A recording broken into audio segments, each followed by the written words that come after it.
ठीक है, okay.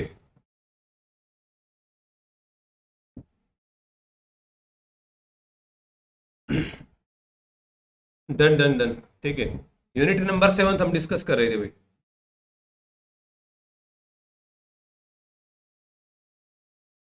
Unit 7 discuss कर रहे थे। और यूनिट नंबर 7 के अंदर हम अगर बात करें तो आप एक चीज देखेंगे कि हमने अभी अराइवल ऑफ यूरोपियन यूरोपियन कंपनियों का भारत आगमन, जिनके अंदर हमने पुर्तगालियों को, डचों को, फ्रांसीसियों को समझा था। ब्रिटिश, चूंकि आगे सारा कुछ आगे का जो इतिहास है वो अंग्रेजों का इतिहास है, ब्रिटिश एक्सपेंशन ही है, उनको आज हम देखेंगे, समझेंगे। फिर मैंने कल आपको लेटर मुगल काल की आपको पूरी कहानी समझाई थी कि किस प्रकार से लेटर मुगल काल में आफ्टर औरंगजेब का जो इतिहास है 1707 से लेकर जब औरंगजेब की मृत्यु हुई और 1857 तक, मोटी मोटी बातें बिल्कुल पूछ सकते हैं। प्रीति, आप बोल रहे हैं कि पहले की क्लासेस का कोई डाउट पूछ सकते हैं पहले की? क्या आपके मन में नेट एग्जाम से लेकर एंशियंट मिड के लिए संबंध में भी वैसे कोई भी अगर डाउट लग रहा है आपको, हालांकि अभी मॉडर्न चल रहा है तो मॉडर्न से संबंधित डाउट होना चाहिए, कोई भी अगर डाउट है आपके माइंड में डायरेक्टली इनडायरेक्टली जैसा भी है, तो आपको जो लास्ट 10 मिनट में देता हूं वो डाउट के लिए ही मैं देता हूं। आप लोग उसका अच्छे तरीके से यूज नहीं कर पाते, आप पूछते नहीं, मन के अंदर ही रखते हैं अपनी बातों को, है ना।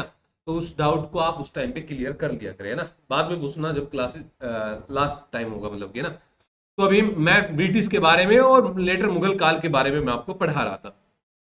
देखिए, जब आप ब्रिटिशर्स की बात करते हैं कि भाई कहानी क्या है ब्रिटिशर्स की, ब्रिटिश यानी कि ये ब्रिटिश कंपनी ही क्यों सक्सेस हो पाई, क्यों सफल हो पाई, अदर कंपनी जो है फ्रांसीसी, डेनिश, डच या पुर्तगाली भारत के अंदर क्यों सक्सेस नहीं हो पाए।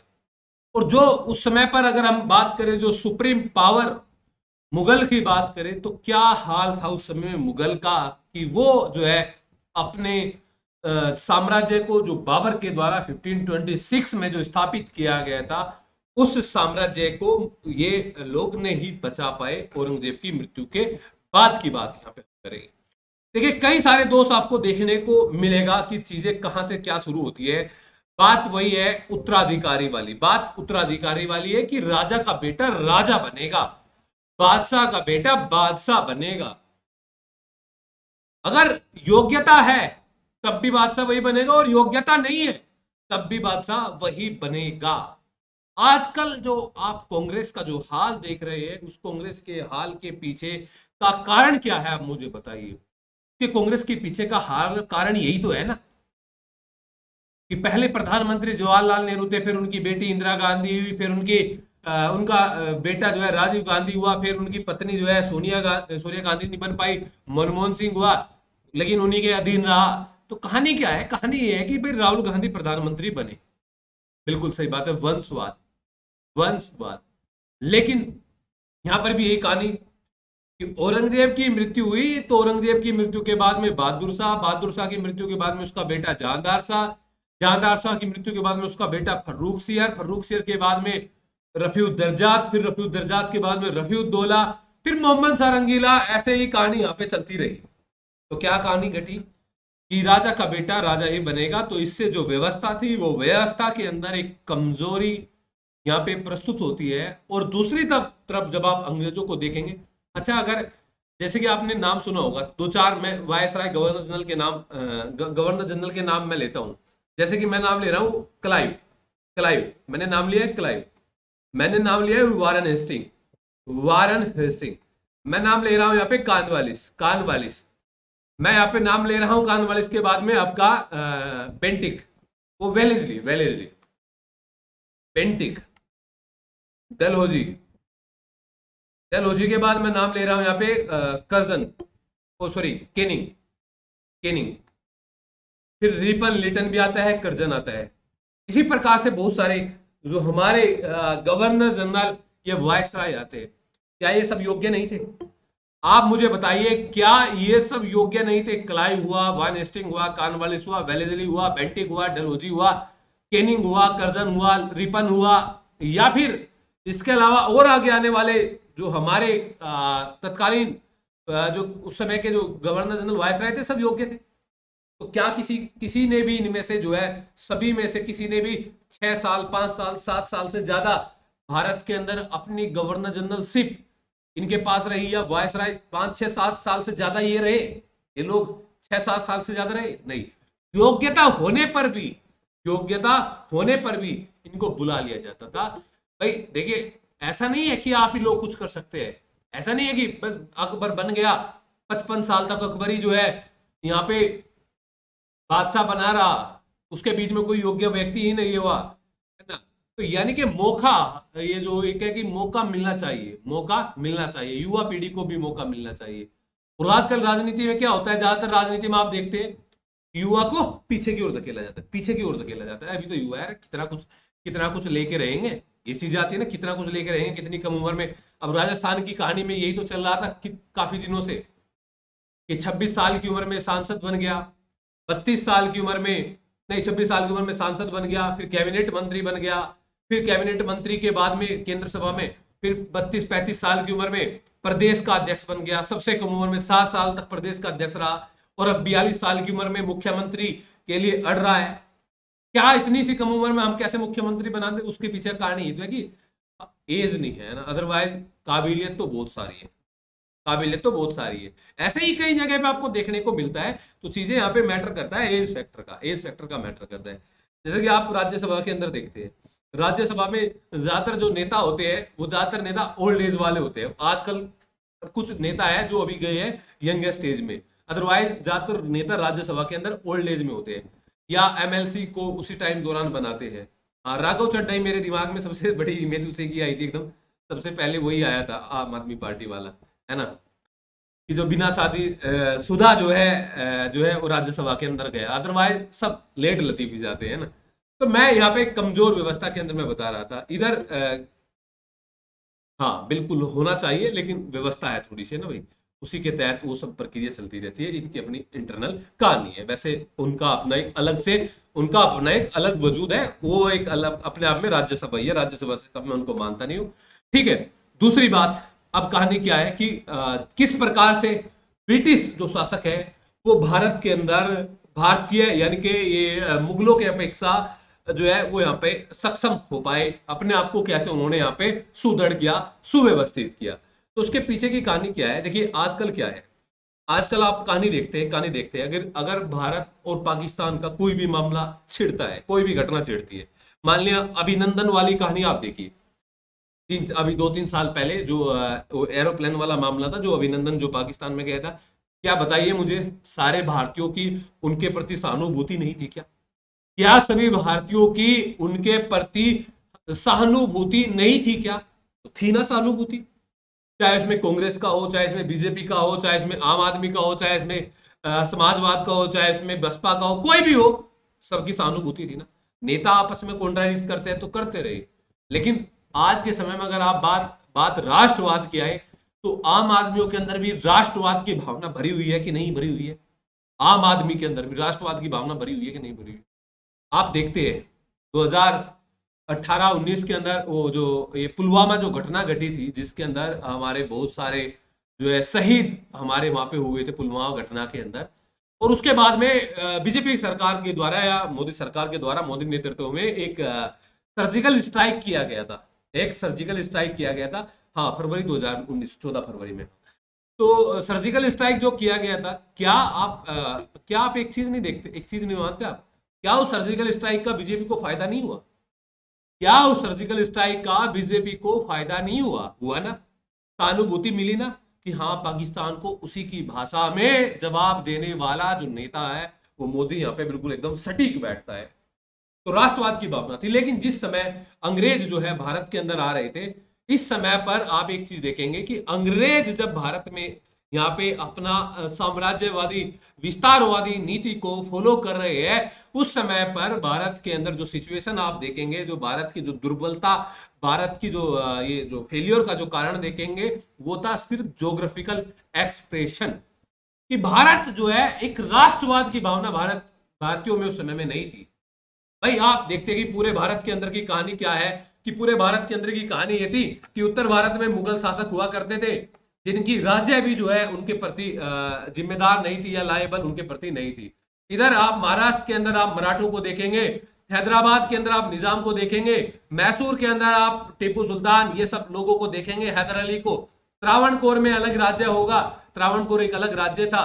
राजपुताना आप इससे पहले मुगल काल पढ़ के आए, सल्तनत काल पढ़ के आए, यानी कि मध्यकाल इतिहास पढ़ के आए, तो कई जगह पे आपको वहां पे राजपूतों का गौरवशाली इतिहास जानने को मिलेगा। वहां पर आपको कई जगह पर राजपूतों का गौरवशाली इतिहास जानने को मिलेगा। लेकिन कहीं भी आप मुझे बताइए कि अंग्रेजों के प्रति राजपूतों के द्वारा कहीं भी कोई विरोध किया गया? अंग्रेजों के प्रति, अंग्रेजों के खिलाफ राजपूतों के द्वारा कहीं कोई विरोध किया गया?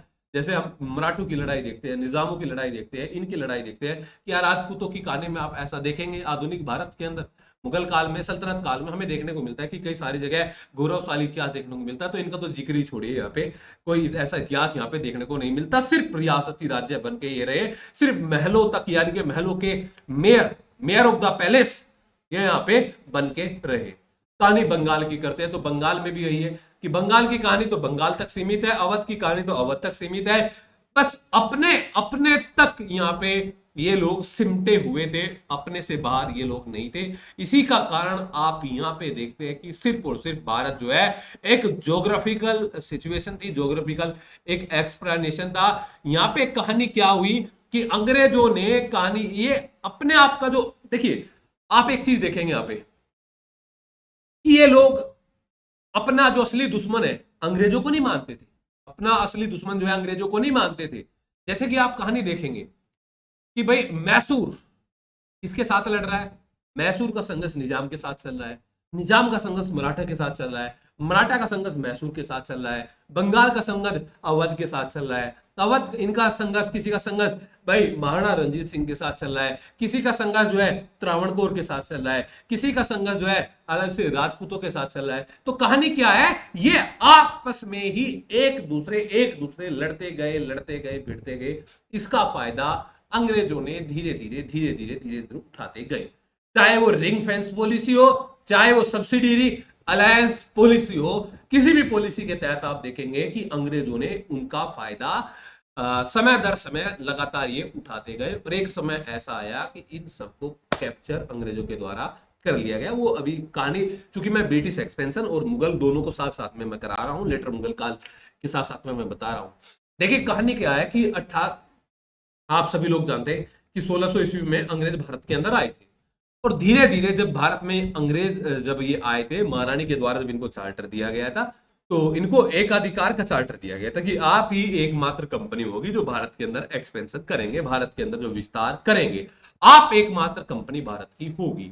लेकिन जो है वो अलग वंश की महारानी थी। 3 साल के बाद में वहां पे स्टुअर्ट वंश का राज आ जाता है। लेकिन वो अब जो है यहाँ से इनसे शेयर मांगने की बात करते हैं, अंग्रेजों से शेयर मांगने की बात करते हैं। लेकिन काम की बात क्या है? अच्छा, अगर किसी को ये लगता है कि भाई बात है, मान लिया मेरे साथ कोई बंदा कनेक्ट हो रहा है, मान लिया मैं एग्जांपल ले रहा हूं, आप में से मेरे साथ कोई कनेक्ट हो रहा है, तो मैं आपको सैलरी बेस पे रखना ज्यादा मतलब मेरे लिए फायदेमंद होगा कि मैं आप मतलब कोई भी मैं फर्म चला रहा हूं उसमें मैं आपको शेयर दूं, वो ज्यादा मेरे लिए फायदेमंद होगा। क्या फायदेमंद होगा? आप बोलोगे सैलरी बेस पे, आप बोलोगे सैलरी बेस पे। किसी ने ये मूवी देखी? अभी एक मूवी आई थी ये पुष्पा वाली, ये पुष्पा जो मूवी आई थी, देखी उसमें? देखिए मूवी।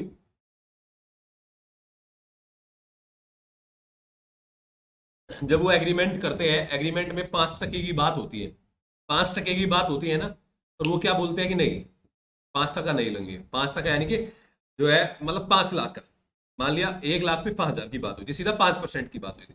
बोला ये नहीं लेंगे भैया ना, ये 5% फिक्स नहीं लेंगे, लेकिन शेयर होगा हमारा, है ना। और पार्टनरशिप की बात करते हैं। जब उसका जो साथ में जो उसका दोस्त था, जब वो बाहर आके बोलते यार कैसा आदमी है तू, मतलब ये ओवर आपने मतलब इतना ज्यादा मिल रहा था लेकिन आप कम की बात बोले नहीं। अब बात हो गई ना, अब मैं यहाँ पे हिस्सेदार बन गया हूँ, अब मैं यहाँ पे हिस्सेदार बन गया हूँ। तो ये जो स्टुअर्ट वंश के जो राजा थे, ये कंपनी के अंदर ये जो है हिस्सेदार बनना चाहते थे, लेकिन कंपनी साफ तरीके से इनको इग्नोर करते नहीं, हिस्सेदार हम नहीं बनाएंगे, हिस्सेदार हम नहीं बनाएंगे। ठीक है, कुछ लोगों का शेयर था इसके अंदर, लेकिन हम आपको हिस्सेदार नहीं बनाएंगे। आगे चलकर धीरे धीरे ये प्रक्रिया चलती रहती है। आप देखेंगे आगे चलकर 1688 के अंदर ये राजशाही वंश समाप्त होकर, मतलब राजा बनता रहेगा, लेकिन अब इसका जो पूरा जो होल्ड है वो संसद के अधीन आ जाता है। अब संसद के अंदर दो बातें आप ब्रिटिश संबंध में आप पढ़ते हैं। क्या बातें पढ़ते हैं? अगर बात आए संसद की, देखिए संसद क्या चाहेगी कंपनी से? संसद ये चाहेगी कंपनी से कि कंपनी पूरे भारत को अपने अधीन करे, पूरे भारत को अपने अधीन करे। उसके पीछे का इंटेंशन ये था कि ये पूरे भारत को अपने अधीन करेगी और हम इसको अपने अधीन कर लेंगे, फिर है ना, कोई बड़ी बात नहीं है, हम कंपनी को अपने अधीन कर लेंगे, कैप्चर कर लेंगे। लेकिन कराएंगे इन्हीं के हाथों से। हम अपना संसाधन क्यों लगाएं? इन्हीं से कराएंगे, इन्हीं को सपोर्ट करेंगे। जब जरूरत होगी आपको सैन्य जो आवश्यकता है वो हम आपको अवेलेबल कराएंगे। जब आपको जरूरत होगी, जिस प्रकार की भी जरूरत होगी, पैसों की जरूरत होगी, हम देंगे। क्योंकि एक साम्राज्यवादी विस्तारवादी नीति के तहत ब्रिटिश काम कर रहे थे, जगह जगह पे इनके उपनिवेश बने हुए थे। दूसरी बात कि जैसे ही धीरे धीरे संसद ने ब्रिटिश कंपनी के ऊपर अपना शिकंजा कसना शुरू किया, तो इन्होंने क्या किया, कंपनी वालों ने, कि कुछ सांसदों को वहां पे खरीद लिया, यानी कि कुछ सांसदों को पैसा दे दिया और उनको खरीद लिया। और सांसदों को खरीद लिया यानी कि कोई भी बात संसद के अंदर चलती है तो वो सांसद जो है कंपनी की तरफ से अपनी बातों को वहां पे रखते थे। तो यानी कि बात कहां पे आई कि चीजें इस प्रकार से चलती रही। लेकिन कहानी शुरू हुई 1773 से। धीरे धीरे करके जो है अब इनको कंट्रोल करने का प्रयास कंपनी सरकार के द्वारा, ब्रिटिश संसद के द्वारा इनको करने का प्रयास किया गया। और 1773, 81, 83, 86, 93, 13, 1800, 1833, 53 और 1858 में कंपनी शासन को समाप्त किया। लेकिन ये कहानी बहुत लंबी है, लेकिन ये तो मैंने आपको सिर्फ बताया है उसके प्रति। लेकिन मैंने आपको एक बात ही बताई है कि संसद चाहती थी कि कंपनी के नेतृत्व में ही इन सभी भारतीयों को कैप्चर किया जाए और उसके बाद हम इन पे आसानी से कंट्रोल कर लेंगे। कोई बड़ी बात जो है ऐसी नहीं है कि हम इनको कंट्रोल यहाँ पे नहीं कर सकते। ब्रिटिश संसद की कहानी ये थी। और कंपनी धीरे धीरे, मैंने आपको बताया कि अब जो अलग अलग जो राज्य की मैं बात करूं जैसे कि बंगाल, राज्य की मैं बात करूं जैसे कि बंगाल, अवध, मैसूर, त्रावणकोर, त्रावणकोर, हैदराबाद, कर्नाटका, कर्नाटका के बाद में आपका पंजाब, और पंजाब के बाद आपका, और कौन सा राज्य था भाई? जो भी था, चलो देख लीजिए एक बार, इनको देख लीजिए माइंड में पहले ना। अब कंपनी इनके प्रति, हाँ मराठा हो गया, अच्छा मराठा हो, अच्छा चलो ठीक है मराठा।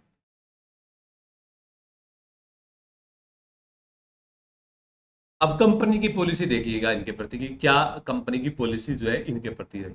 बंगाल, अवध, मैसूर, त्रावणकोर, इन राज्यों को मैं अलग अलग से एक एक करके अलग अलग पढ़ाऊंगा। लेकिन मेरा टारगेट यहाँ पे क्या है? मेरा टारगेट ये है कि अभी सिर्फ जो है आपको ब्रिटिश एक्सपेंशन के बारे में मैं बताऊं कि किस प्रकार से ब्रिटिश ने अपना एक्सपेंशन किया, उसके बारे में मैं सिर्फ समझा रहा हूं। तो मैं यहाँ पे बंगाल को कंप्लीटली विस्तार नहीं, अभी एक साथ नहीं करूंगा, अलग अलग से सभी राज्यों को मैं अलग अलग से यहाँ पे आपको डिस्क्राइब करूंगा, वर्णन करूंगा।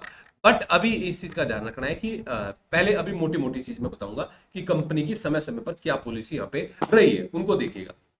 कहानी 1700 से शुरू कीजिए कि ये धीरे धीरे पहले मुगलों के प्रति या जो है छोटे छोटे जो उनके प्रति ये जो है एक इनको ऐसे अधिकार मिलते गए कि आप इस राज्य को संभाल सकते हैं, आप यहाँ पे जो है अपना व्यापार कर सकते हैं। ऐसे ऐसे इनको पहले 1651 में इनको थोड़ा सा अधिकार दिया गया, फिर 1698 में इनको सूता नदी कालिकाता वाला अधिकार दिया गया।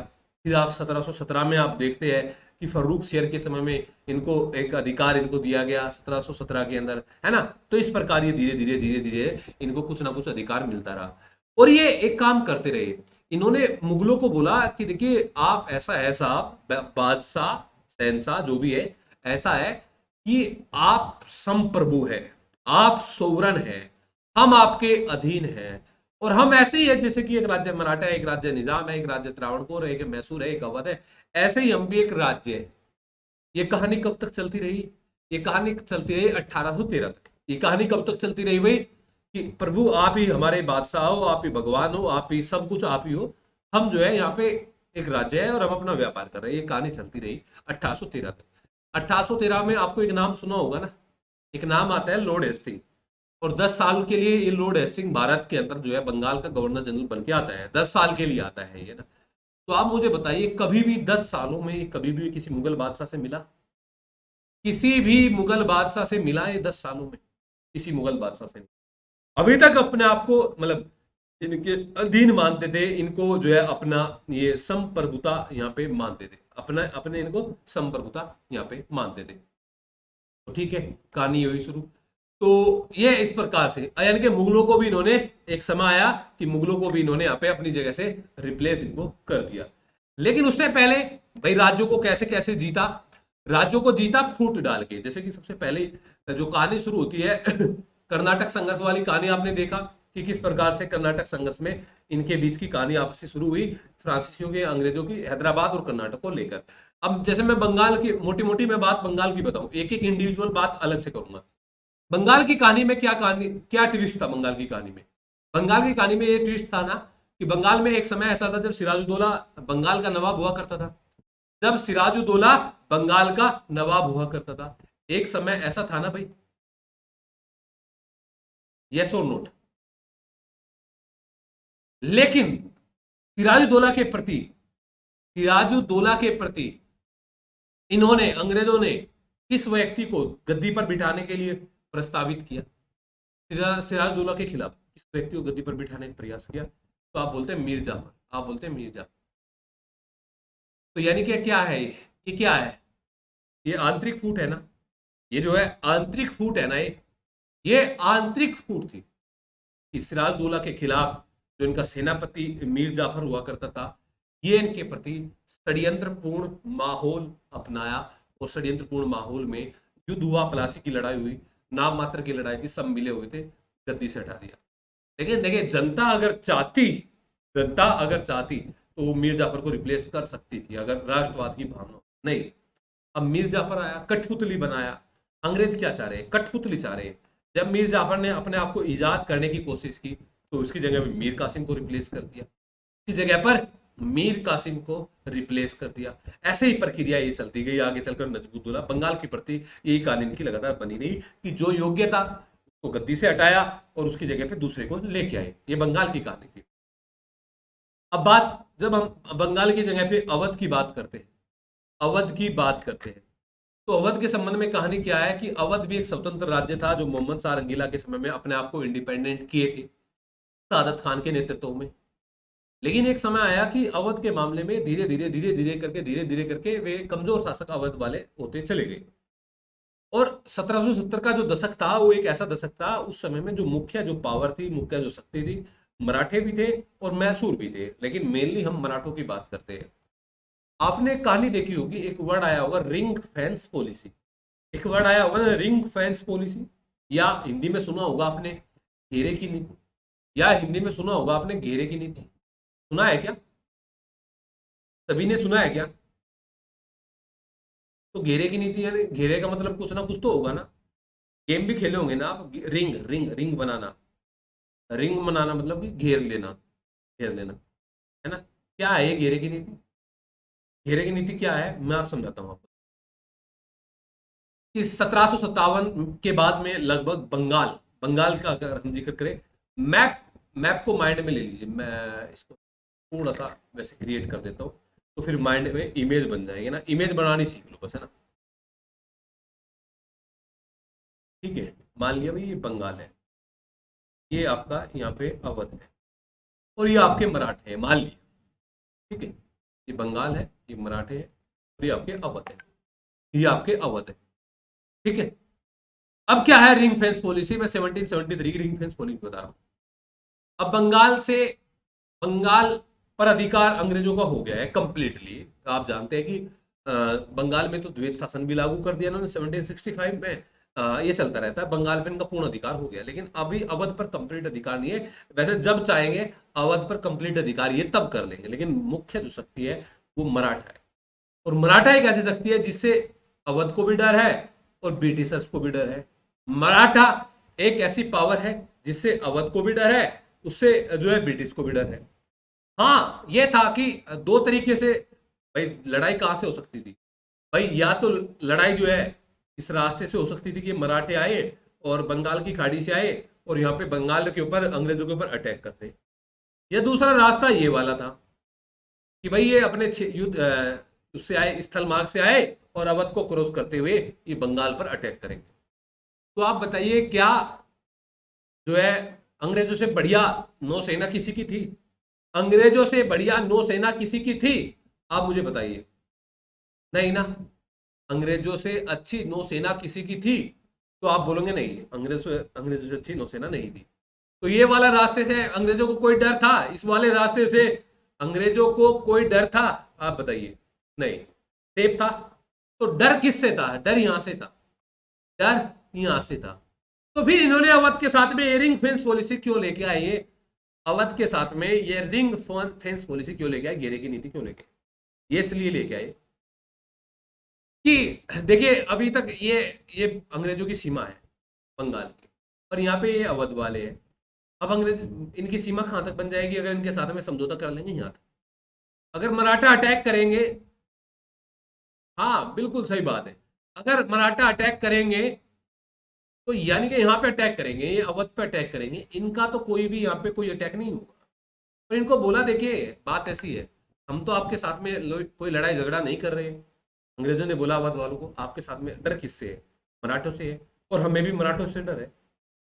अकेले आप नहीं लड़ सकते और हम आपकी सहायता कर सकते हैं। अकेले आप नहीं लड़ सकते और हम आपकी सहायता कर सकते हैं।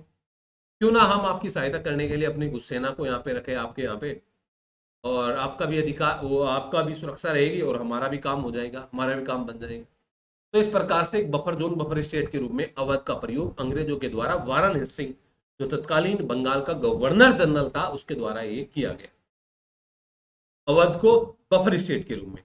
जब बात आप करते हैं, जब कहानी देखेंगे भारत की, भारत को रसिया से डर था कि कहीं रसिया का अटैक भारत पर न हो जाए। तो उस संबंध में आप देखेंगे किसको बफर स्टेट बनाना चाहते हैं ये भारतीय लोग? अफगानिस्तान को। किसको बफर स्टेट बनाना चाहेंगे? अभी कहानी आएगी आगे चलकर, अभी कहानी आएगी आगे चलकर। उस समय पर ये बफर स्टेट जो बनाना चाहेंगे, ये अफगानिस्तान को बनाना चाहेंगे, ये अफगानिस्तान को बफर स्टेट बनाना। ठीक है, बात समझ में आई? बफर स्टेट वाली कहानी समझ में आई? तो रिंग फेंस पॉलिसी क्या थी? रिंग फेंस पॉलिसी सिर्फ इतनी सी थी, घेरे की नीति, अपने आप को सुरक्षित करना था। और ये मामला अवध और ये मराठा और अंग्रेजों के प्रति ये था 1773 में, इनकी नीति ये थी। समझे मेरी बात? बात समझे? और रिंग फेंस पॉलिसी और सब्सिडियरी अलायंस में थोड़ा सा ही एक ही स्टेप आगे बढ़ना है, और ज्यादा चेंज जो है सब्सिडी अलायंस के अंदर यहाँ पे नहीं देखने को मिलता है। एक ही स्टेप आगे बढ़ना है, बस एक ही स्टेप आगे बढ़ना है। एक स्टेप क्या है, वो एक स्टेप देख लीजिए। मैं यहीं पे थोड़ा सा, मैं अंग्रेजों की नीति में आपको समय दर समय बताता जा रहा हूँ। हाँ, उससे पहले एक बात थोड़ा सा मैं मराठों के संबंध में भी, मैं जैसे कि बंगाल की फूट मैंने बताई, तो इसी प्रकार एक बार मराठों की फूट भी बता देता हूँ कि किस प्रकार से इन्होंने मराठों के अंदर भी फूट डलवाई। 2 फूट का कारण मैं बताता हूँ मराठों। पहला फूट का कारण है कि मराठे शक्तिशाली थे, मराठों का डर था, मराठों का भय इनको लगा था। मराठों में एक व्यक्ति हुए रघुनाथ राव, एक व्यक्ति हुए हैं मराठों में रघुनाथ राव, नाम सुना हुआ होगा सभी ने।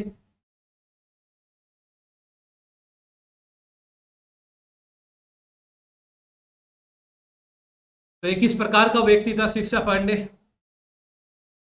तो ये वो व्यक्ति था जो महत्वाकांक्षी था और अपने आप को पेशवा बनाना चाहता था, अपने आप को पेशवाई बनाना चाहता था। लेकिन ये पेशवा नहीं बन पाया, पेशवा नहीं बन पाया क्योंकि माधवराव की मृत्यु हो चुकी थी। माधवराव की मृत्यु के बाद में नारायण राव पेशवा बने थे, और नारायण राव की भी मृत्यु इन्होंने करवा दी, और ये चाहते थे कि अब जो है यही पेशवा बनेंगे, रघुनाथ राव।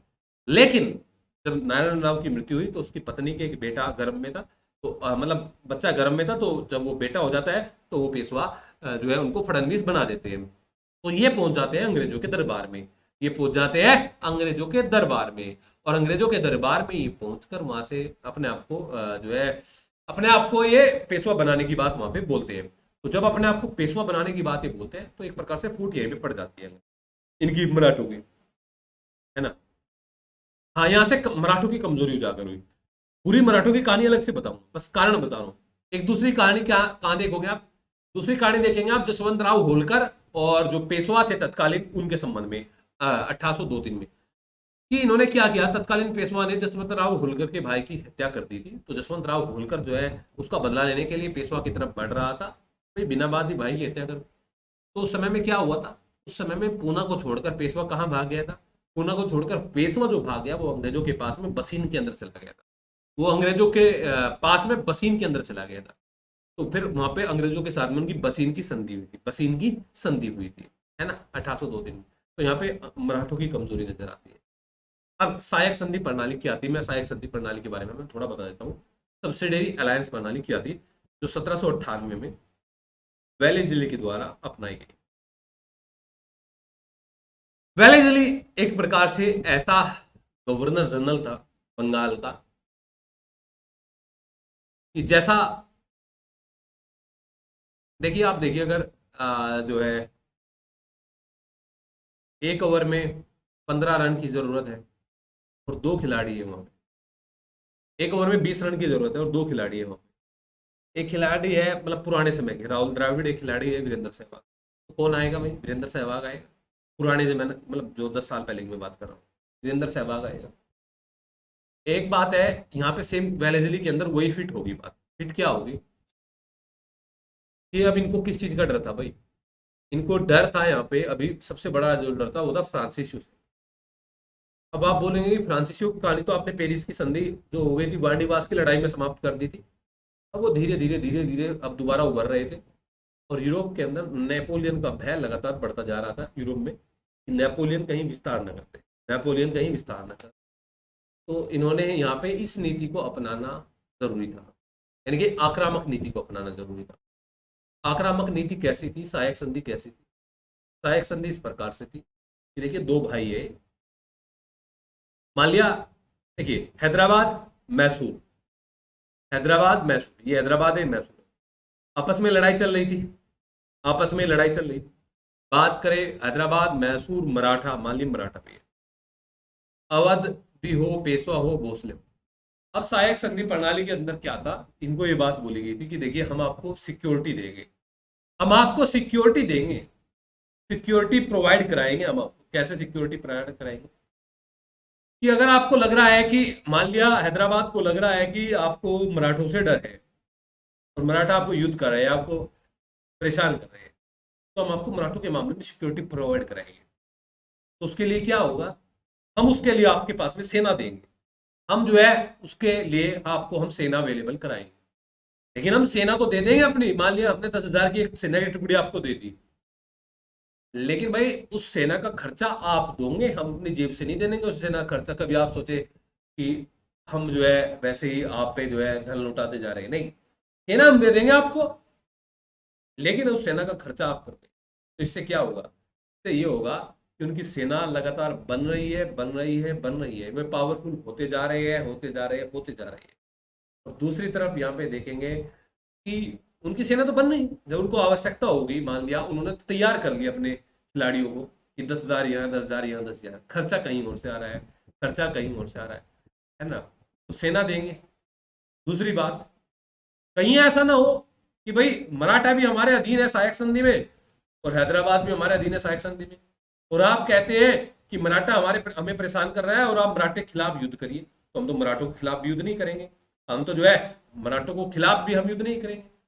तो जब मराठों के खिलाफ हम युद्ध नहीं करेंगे तो फिर क्या होगा, कि आप हमारा एक एजेंट रखिए अपने दरबार में, है ना, आप हमारा एक संरक्षक रखिए, एजेंट रखिए आप हमारे दरबार।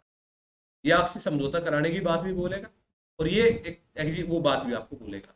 लेकिन समस्या क्या हुई, दुर्भाग्य क्या हुआ कि जो इंटरनल जो कहानी है वो सारी एजेंट के माध्यम से, रेजिडेंट हाँ रेजिडेंट की बात कि उसके माध्यम से सारी जानकारी जो है अवेलेबल होती रही कि क्या प्रक्रिया चल रही है, जब इन्होंने रेजिडेंट रखना स्वीकार कर दिया। तो धीरे धीरे धीरे धीरे करके यही मामला जो है सबसे पहले हैदराबाद ने मैसूर को तो खत्म ही कर दिया था, मैसूर ने, फिर तंजौर ने, फिर अवध ने, फिर पेशवा ने, फिर भोसले ने। इस प्रकार से सभी जो है इसी सहायक संधि प्रणाली के अधीन ये सभी लोग जो है यहाँ पे आ गए। सभी लोग ये सहायक संधि प्रणाली के अधीन आ गए। बताइए बात समझ में आई कि नहीं आई?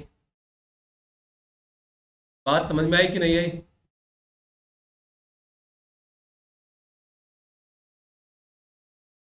तो ये थी सहायक संधि प्रणाली। सहायक संधि प्रणाली।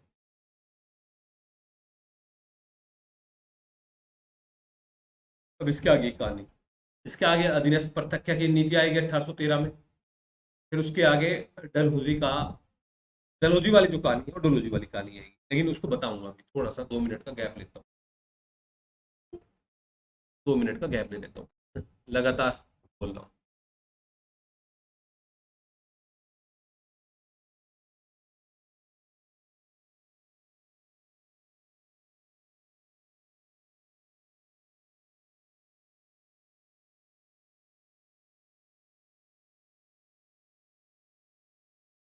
हाँ भाई, समझ में आ रहा है?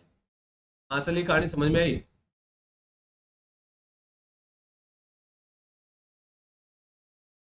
इस कहानी अभी तक की समझ में आई कि किस प्रकार अपना समय दर समय जो है ब्रिटिश जो है अपना एक्सपेंशन करते जा रहे, करते जा रहे, करते जा रहे। ये कहानी समझ में आई। अब चलिए हम आते हैं उसी कहानी पे, अपने यहाँ तक छोड़ देते हैं इसको, 1798 तक इनको छोड़ देते हैं। अब हम कहानी थोड़ी सी दोबारा फिर उसी आते, देखिए ये वाला जो चैप्टर है ना हमारा, इसको हम बोलते हैं 18th century India in 18th century, 18वीं सदी का भारत। ये वाला तो चैप्टर पढ़ते हैं आप लोग भाई। आप इसको अलग अलग पर्सपेक्टिव में आप पढ़ते हैं, 1700 से लेकर और 1800 के बीच में आप इसको अलग अलग पर्सपेक्टिव में आप पढ़ते हैं। 18वीं सदी का भारत, इसमें आप ब्रिटिश एक्सपेंशन भी देखेंगे, इसमें आप जो है सामाजिक सुधार भी देखेंगे, आगे चलकर कुछ 19वीं शताब्दी में हो जाएगा।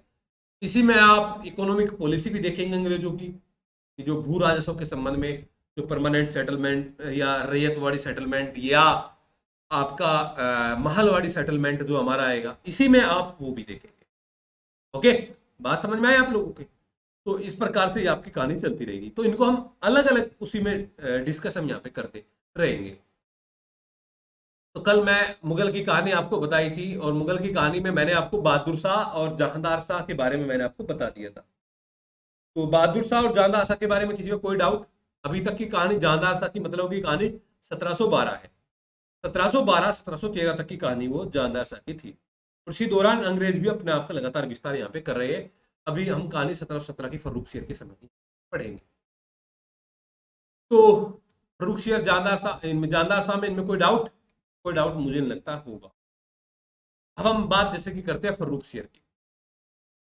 अब हम बात करते हैं फर्रुख शेर की।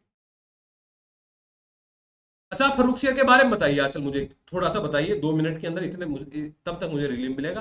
आप मुझे फर्रुख शेर के बारे में बताइए, इसके बारे में इसका एक एक्सप्रेशन दीजिए। मैं जिससे भी पूछूं स्टूडेंट से, वो बताने के लिए तत्पर रहे, क्योंकि अंदर से एक डाउट निकले और ये चीजें आपको आगे आने वाले समय में क्लियर रहेगी। बताइए आचल इसका फर्रुख शेर।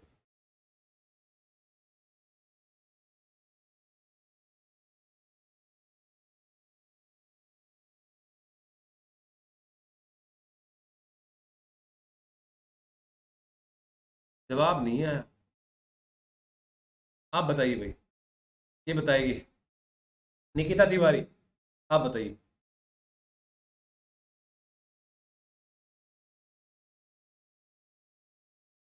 साक्षी,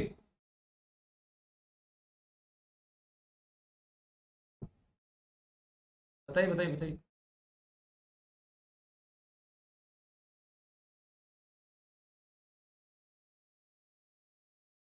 सब गोल्ड।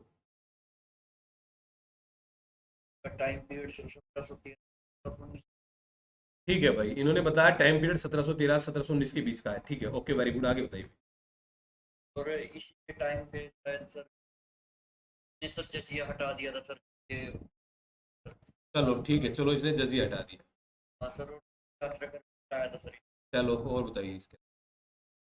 मेन जो बंदा बंदा बहादुर बंदा बहादुर के समय में मृत्यु हो गई थी।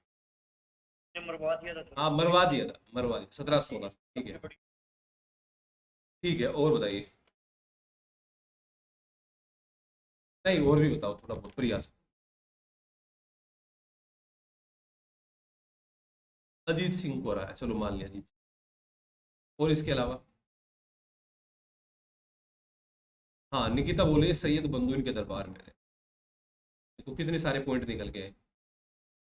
सैयद बंधु इनके दरबार में, इनके मैं भी अब इनके बारे में मैं सर एक्सप्लेन। 1717 में इन्होंने बोलिए बोलिए बोलिए बोलिए। सुनहरा फरमान। सर 1717 में जो फर्रुखसिंह इन्होंने एक हाँ, फरमान जारी किया जिसमें बंगाल, गुजरात और हैदराबाद को जो विशेष अधिकार मतलब मिले। ठीक है, बोल दिया, वेरी गुड, गोल्डन फरमान दिया था। इसके अलावा? इसके अलावा? इसके अलावा? एक फायर आ जाता है। अच्छा, इसको गणितकार सम्राट।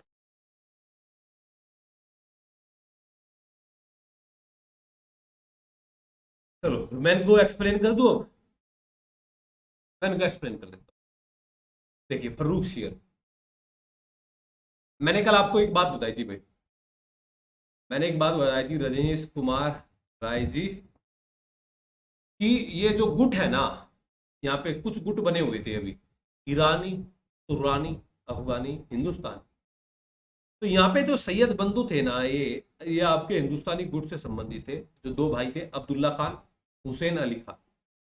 जो सैयद बंधु की जो बात की आपने यहाँ पे, हुसैन अली खान, अब्दुल्ला खान, ये दो भाई थे। एक को इन्होंने वजीर बना दिया। वजीर की बात आए तो अब्दुल्ला खान को वजीर बना दिया।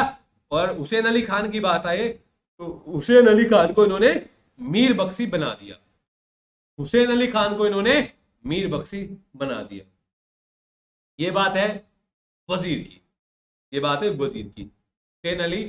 और जो है आपका ये दूसरा नाम था अब्दुल्ला खान, एक को वजीर।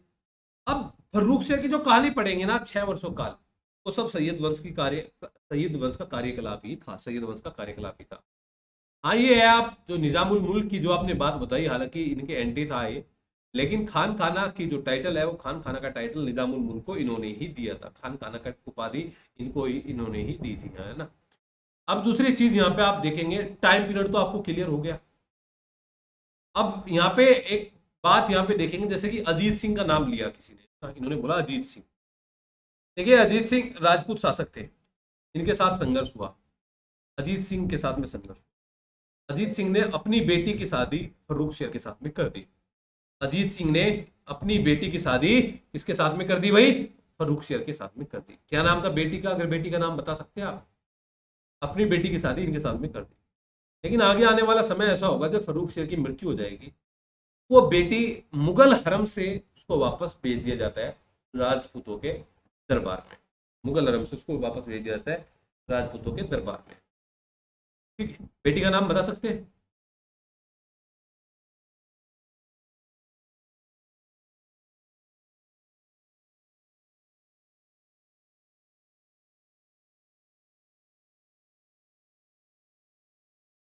अच्छा, एक कहानी आप ऐसी, अच्छा नहीं दिया, एक कहानी आप ऐसी विजयनगर साम्राज्य में भी पढ़ते हैं कि विजयनगर साम्राज्य के समय में भी देवराय प्रथम ने अपनी बेटी की शादी बहमनी सुल्तान से कर दी थी। तो देवराय प्रथम ने अपनी बेटी की शादी बहमनी सुल्तान से कर दी थी। पढ़ते आप वहां पे? नहीं पढ़ते, बताइए। देवराय प्रथम ने, जब वो सोनार की बेटी की लड़ाई होती है, सोनार की बेटी, वो अलग कहानी है ना।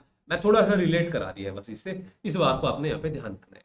इस बात को, हाँ, फिरोज शाह बेगम, फिरोज शाह बेगम, फिरोज शाह बेगम, है ना।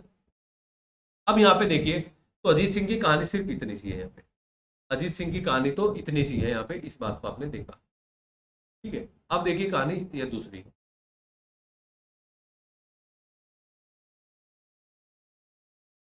अजीत सिंह हो गया, सैयद बंधु हो गया। अब बात करते हैं बंदा बहादुर की। देखिए, इनसे पहले जो हमारे ये हुए थे, बहादुर शाह जफर, उन्होंने गुरु गोविंद सिंह के साथ में मेल मिलाप की नीति अपनाई। लेकिन गुरु गोविंद सिंह जो सिखों के अंतिम गुरु थे, इंद्र कुमरी नाम था, हाँ इंद्र कुमरी नाम था, मेरे दिमाग में ये चल रहा था।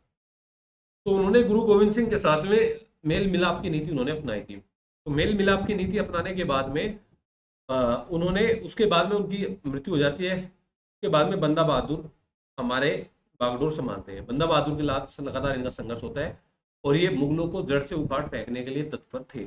इनको बंदा बहादुर के बारे में जब सिखों के बारे में बताऊंगा, सिख गुरुओं के, वहां पे बताऊंगा।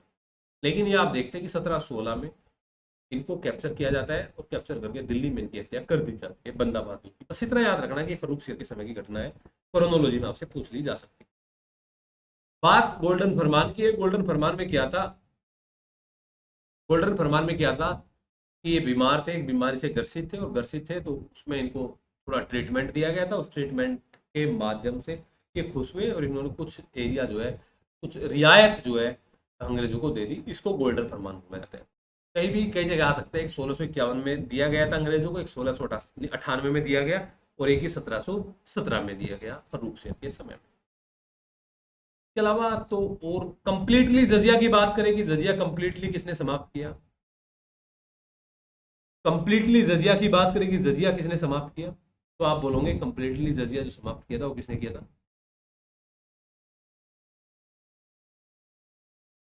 मोहम्मद शाह रंगीला। कंप्लीटली जजिया जो शुरुआत की था मोहम्मद शाह रंगीला। एक क्वेश्चन जैसा आंसू ने अभी पूछा है कि वो डॉक्टर क्या नाम था?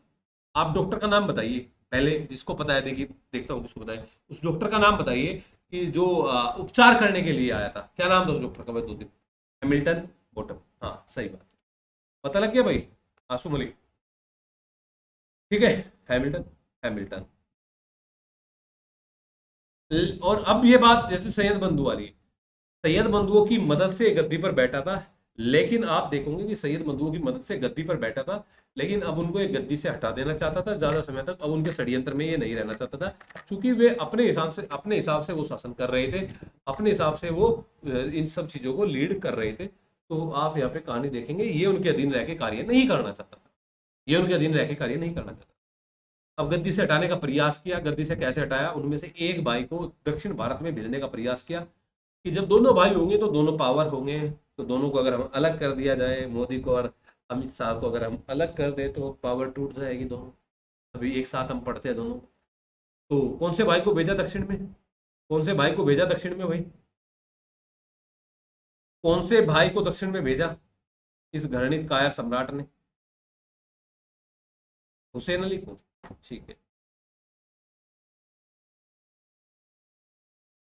हुसैन अली को, यानी कि जो मीर बख्शी था, हुसैन अली को मीर बख्शी था, उसको वहां पे भेज दिया। अब दोनों भाइयों में हुसैन अली जो मीर बख्शी था, अब यहाँ पे षड्यंत्र बनाया कि दूसरा भाई जो था अब्दुल्ला खान, उसकी हत्या कराने का प्रयास किया गया। हत्या कराने का प्रयास किया, इसकी जानकारी जो है इनको पता लगी सैयद बंधु को। सैयद बंधु इतने चालाक थे कि उस समय में मराठे अपने आप में शक्तिशाली होते जा रहे थे। पहले पेशवा जो बालाजी विश्वनाथ पेशवा हुआ करते थे, बालाजी विश्वनाथ से इन्होंने अपना गठजोड़ कर लिया। अभी तक तो संघर्ष चल रहा था दक्षिण में, अभी गठजोड़ कर लिया कि हम आपको जो है, गठजोड़ कैसा किया, वो संधि में क्या था, एक ही बात बताऊंगा मेनली, आगे मराठों में वो बात बतानी है। चूंकि समझौता ये किया कि 1707 में जब साहू जी महाराज को कैद से गिरफ्त मुक्त कर दिया गया था औरंगजेब की मृत्यु के बाद में, तो लेकिन इनकी माता और जो परिवार वाले थे अभी भी वो कैद के अंदर मुक्त थे। इनको कैद से छुड़ाना है। हाँ, ये दिल्ली की संधि है, दिल्ली संधि है, मराठों में आएगी 1719 में, और इसको मराठों का मैग्ना कार्टा बोला जाता है। ये जो 1719 की जो संधि है, इसको मराठों का मैग्ना कार्टा बोला जाता है। ठीक है, तो ये संधि कर लेते हैं और आप देखेंगे कि मराठों ने इनकी मदद की, तो मदद की, फर्रुख सियर को गद्दी से हटा दिया जाता है, हत्या कर दी जाती है फर्रुख सियर की गद्दी से हटा। उसके बाद में एक कठपुतली शासक थे रफीउद दर्जात। खुद दर्जात में और दौला में कंफ्यूज रहता है, याद रखना। आजकल जो मामला चल रहा है जात पात का बहुत ज्यादा चल रहा है, तो जात पहले आएगा। आजकल जो मामला चल रहा है जात पात का बहुत चल रहा है, तो जात पहले आएगा, जात, और बाद में आएगा रफीउद दर्जात, पहले आएगा रफीउद दौला बाद में आएगा। रफीउद दर्जात पहले आएगा, रफीउद दौला बाद में आएगा। समझे बात? तो रफीउद दर्जात जो पहले आएगा, बिल्कुल एकमात्र कठपुतली शासक, एकमात्र कठपुतली ये शासक था। सैयद बंधुओं ने ही बनाया, सैयद बंधुओं ने दर्जात को बनाया, सैयद बंधुओं ने फर्रुख सियर को बनाया था, और सैयद बंधुओं ने ही इसको बनाया था, क्या नाम आपका, दौला को बनाया था। तो ये किंग मेकर की भूमिका में थे, ये किंग मेकर की भूमिका में यहाँ पे।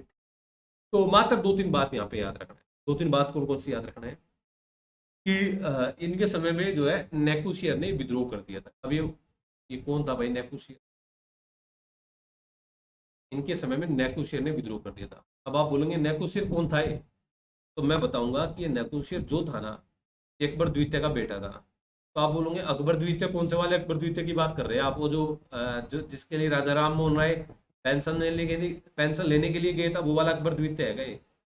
नहीं, आप बोलेंगे ये औरंगजेब का बेटा था। औरंगजेब का कौन सा बेटा था ये अकबर? ये औरंगजेब का वो वाला बेटा था जिसने औरंगजेब के खिलाफ भी विद्रोह कर दिया था, है ना? तो नेकुशियर का विद्रोह हुआ था इनके समय में, एक बात। दूसरी बात क्या याद रखनी है इनके समय में? जब इनकी मृत्यु हुई तो इनकी मृत्यु टीबी से हुई थी। इनकी मृत्यु कौन से रोग से हुई थी? इनकी मृत्यु टीबी से हुई थी, टीबी से हुई थी इनकी मृत्यु। ठीक है, ये दो तीन बात याद रखनी। जब आप दोला की बात करते हैं, दोला की, तो इन्होंने एक टाइटल धारण किया था, शाहजहां द्वितीय। शाहजहां द्वितीय, ठीक है, हम पढ़ते हैं ना शाहजहां प्रथम, तो शाहजहां प्रथम तो वही है। शाहजहां प्रथम तो वही है जो आप पढ़ते आ रहे हैं, जहांगीर का बेटा। ये शाहजहां द्वितीय, और शाहजहां तृतीय भी पढ़ते हैं आप लोग जो है शाहजहां तृतीय भी पढ़ते। तो शाहजहां तृतीय कब पढ़ते हैं आप लोग? शाहजहां तृतीय कब पढ़ते हैं भाई आप लोग?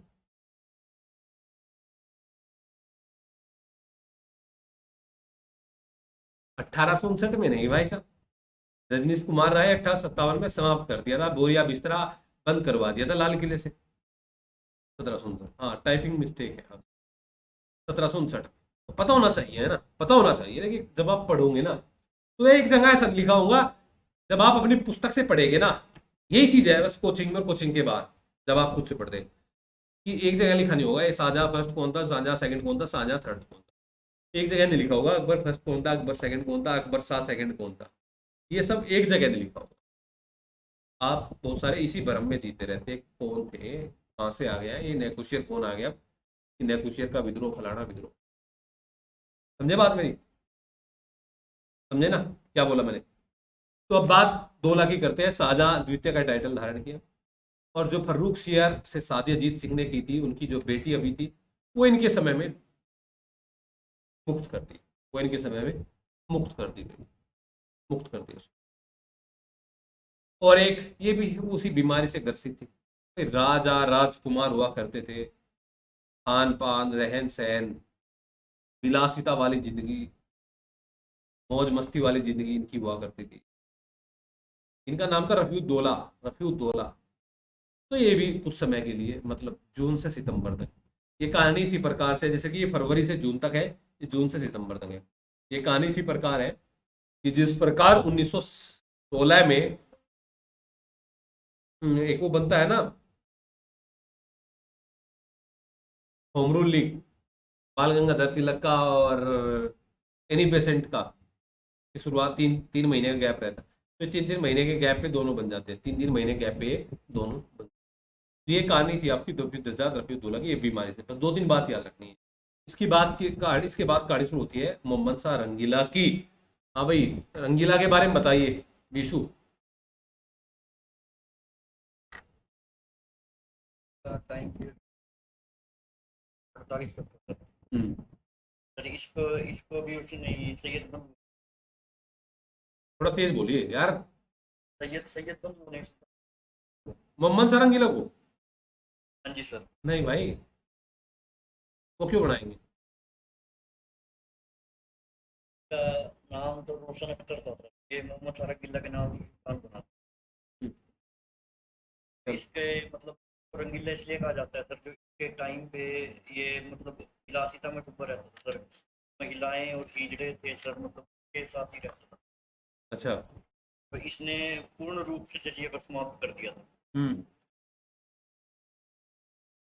तो आगे पीजी हो गया आपका कंप्लीट? जी सर, मास्टर्स कंप्लीट हो गया सर, बीएड भी हो गया सर। हाँ, बीएड भी कंप्लीट हो गया सर, मास्टर्स भी कंप्लीट हो गया मास्टर कहाँ से हुई है? सर। पंजाब यूनिवर्सिटी चंडीगढ़ से ही पढ़ा। चंडीगढ़ से पढ़ा है? हाँ इस जी इस बार जेआरएफ भी लेना है?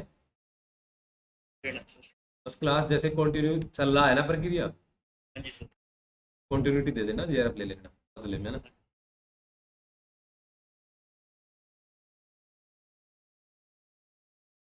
हाँ आप बताओ, चलो आसू मलिक आप बता दो अब। आप लाइब्रेरी में बैठे होंगे, चलो मैं बताता हूँ। ठीक है भाई, ओके। कहाँ, दिल्ली हो? देखिए मोहम्मद शाह रंगीला, 1719 से 1748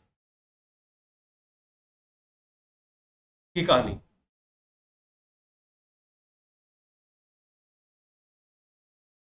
इमेज क्लियर है एकदम कि कठपुतली है। इमेज क्लियर है कि कोई भी योग्यता इसके अंदर नहीं है। लेकिन फिर इतने लंबे समय तक शासन कैसे किया इन्होंने? 20 से 48 यानी कि 29 साल तक शासन इस प्रकार से किया कि ये हमारे पास में मान लिया 100 बीघा जमीन है, और ये अकेला इकलौता बेटा है 100 बीघे जमीन का, मोहम्मद शाह रंगीला, मिस्टर सिंह। अब 100 बीघे जमीन में अभी तक तो वो था कि भाई मेरी है, अपने पे काम कर रहा है, मेहनत कर रहा है। 5 बीघा इधर से इन्होंने ले लिया, निजाम वालों ने 10 बीघा अवध वालों ने ले लिया, कुछ मराठों ने ले लिया, कुछ इधर कर्नाटक वालों ने ले लिया, कुछ मैसूर वालों ने ले लिया, कुछ जो है भरतपुर वालों ने ले लिया, कुछ जो है किसी और ने ले लिया। तो ये जो मिस्टर सिंह है ये बस दिल्ली तक ही सीमित है। ये कहाँ तक सीमित है?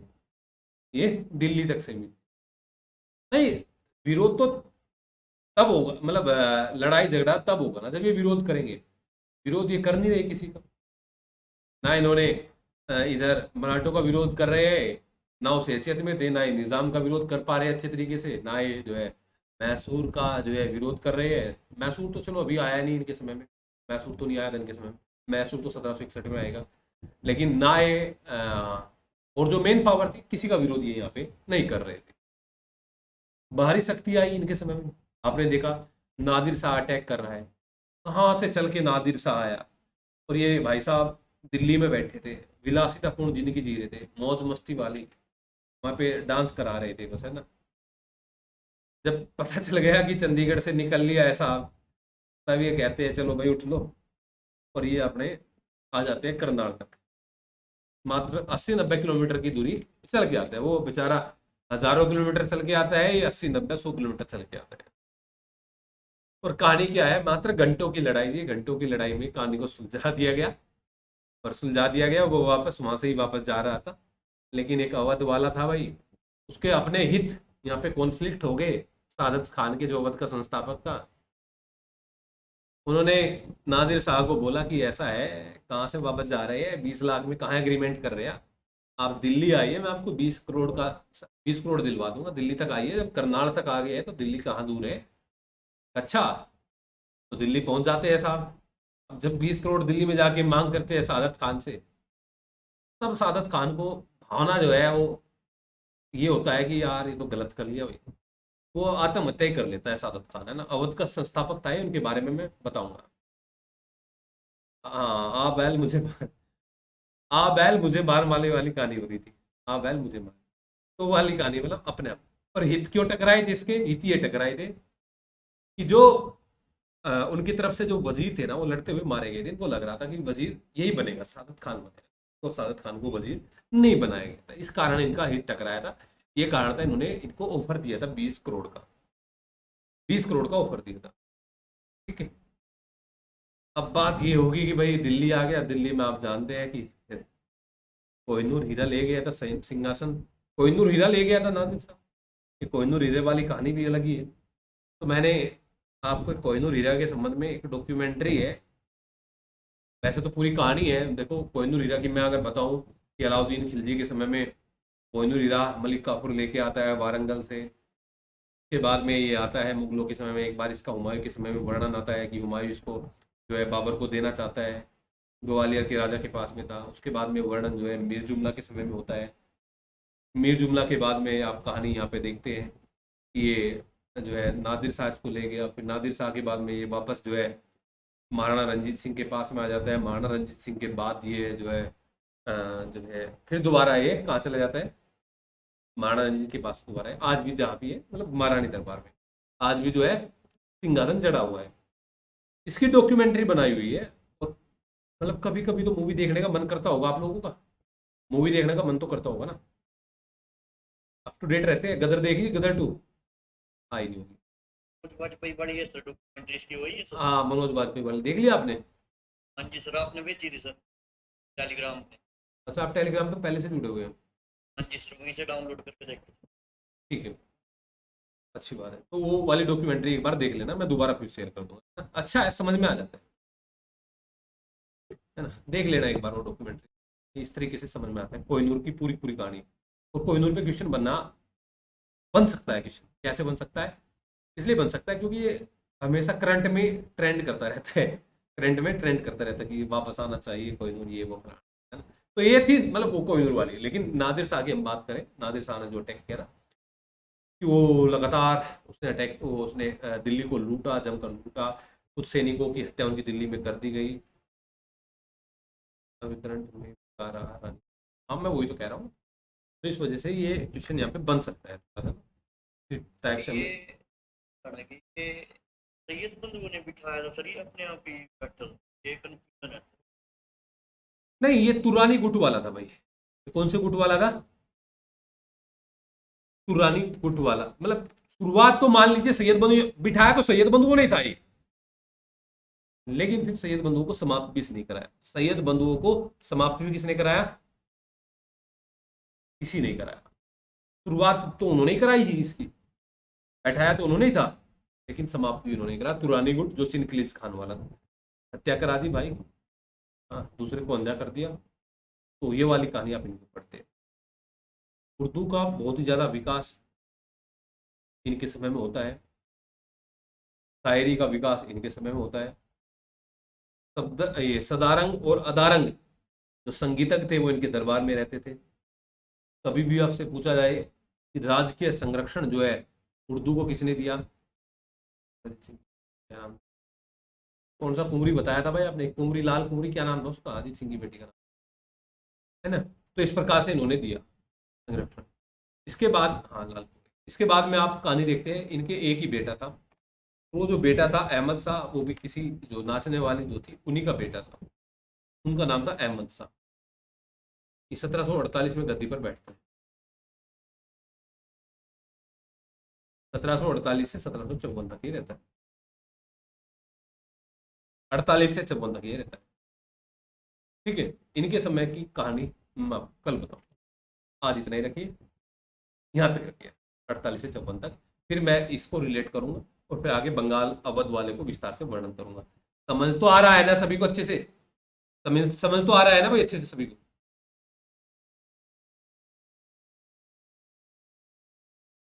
समझ आ जाना चाहिए, कहानी ये है ओवरऑल। ठीक है। और जो भी आपके यार दोस्त फ्रेंड जो भी है, जिसको जुड़ना है तो जोड़ दीजिए। अभी समय है, फिर बाद में समय नहीं रहेगा। ठीक है। ओके, मिलते हैं नेक्स्ट क्लास।